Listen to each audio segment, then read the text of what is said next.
বিশ্বাস করেন, যত কাজই করেন কোনো কাজে বরকত পাবেন না যদি এই গোপন গুণ, এই অশ্লীলতা যদি ছাড়তে না পারেন। গোপন গুণ এবং অশ্লীলতা যারা নিমজ্জিত, ধ্বংস আপনাদের অনিবার্য। এখন আমি একটা কথা বারবার বলি, এমন কোন স্টেজের স্টুডেন্ট নাই আমাকে ফোন দিয়ে কান্নাকাটি করে না, যে গোপন গুণে লিপ্ত না বুঝে করে ফেলেছে, আজকে জীবন হেল হয়ে গিয়েছে, তার স্মৃতিশক্তি কাজ করে না, তার চেহারা উজ্জ্বলতা নাই, চুল পড়ে যাচ্ছে, বিয়ের পরে সংসারগুলো টিকতেছে না।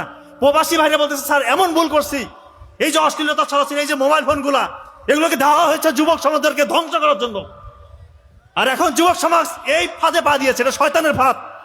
এই কাজ করবেন না, গোপন ইবাদত করেন, আল্লাহর কাছে এইটা থেকে মুক্তির জন্য দোয়া করেন, না হলে কোনো মুক্তির রাস্তা নাই। বিশ্বাস করেন, যত কাজই করেন কোনো কাজে বরকত পাবেন না যদি এই গোপন গুণ, এই অশ্লীলতা যদি ছাড়তে না পারেন। আপনার পতন সুনিশ্চিত। আপনি কত বড় হয়েছেন, আপনি ছাত্র, শিক্ষক, বড় মেম্বার অফ পার্লামেন্ট, ডাক্তার, বিজ্ঞানী, আপনার পতন সুনিশ্চিত। আপনাকে এমন অবস্থার সম্মুখীন হতে হবে, আপনি ওটা চিন্তা করতে পারবেন না, বলবেন এরকম কেন অপমানিত হচ্ছে, আমি জায়গায় জায়গায় হেয় হচ্ছি, কেন হচ্ছি? আল্লাহ তাআলা আপনার জীবন থেকে রহমত বরকত উঠিয়ে নিয়ে যাবে, কারণ আপনি গোপন গুণে লিপ্ত। এই দয়া করে গোপন গুণা ছেড়ে দেন, গোপন ইবাদত করেন, আল্লাহ তাআলা আপনাকে আকাশচুম্বী সাফল্য দেখাবে ইনশাআল্লাহ। আপনারা একটা গল্প বলে শেষ করি। এক তরুণ বালক, সে তার শিক্ষকের কাছে গিয়ে কান্নাকাটি করছে, চোখের পানি ফেলছে, চেহারার মধ্যে হতাশা। শিক্ষক বলতেছেন, বাবা তুমি কাঁদো কেন, কি সমস্যা? যে আমি যা পড়ি কোনো কিছু আমার মাথায় থাকে না, কিছুই মনে রাখতে পারছি না। এক দৃষ্টিতে বালকের দিকে তাকিয়ে ওই শিক্ষক বললেন যে, বাবা শোনো, জ্ঞান হচ্ছে আল্লাহ তাআলার নূরের আলো। এই আলো সেই হৃদয়ে স্থান পায় বা স্থির হয় যে হৃদয়ে কোনো গোপন গুনাহ, যে হৃদয়ে কোনো পাপ বাস করে না। ওই দিন থেকে উনি পাপ থেকে নিজেকে মুক্ত রেখেছেন। ওই ব্যক্তির নাম জানেন?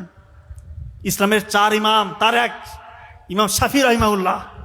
ওনার যে মাযহাব, ওনার কোটি কোটি ওনার অনুসারী রয়েছেন। এরপরে উনি শুধু ইতিহাস রচনা করেছেন। উনি বলেছেন, আমার স্মৃতিশক্তি এরপরে এমন হয়েছে, আকাশ ছোঁয়া স্মৃতিশক্তি, আমি যা পড়ি তাই মনে থাকে, প্রতিটা পৃষ্ঠা উল্টাই, আর আমাকে দ্বিতীয়বার পড়তে হয় না। এত স্মৃতিশক্তি আল্লাহ তাআলা তাকে দান করেছে, সে অশ্লীলতা থেকে নিজেকে দূরে রেখেছে। এবং আপনার কি অবিশ্বাস হচ্ছে যে পাতা পড়তেছে, স্মৃতিশক্তি এতটাই প্রখর? এখন দেখেন জাকির নায়ককে দেখেন না, চোখের সামনে দৃষ্টান্ত।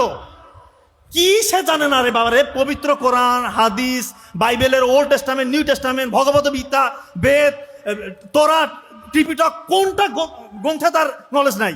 যে কোনো একটা বিষয় বলতেছেন, এমন ভাবে কোট করতেছে মনে হচ্ছে যে কম্পিউটার ছেড়ে দিয়েছে। আল্লাহ তাআলা কি জ্ঞান দিয়েছে! এজন্য বলবো,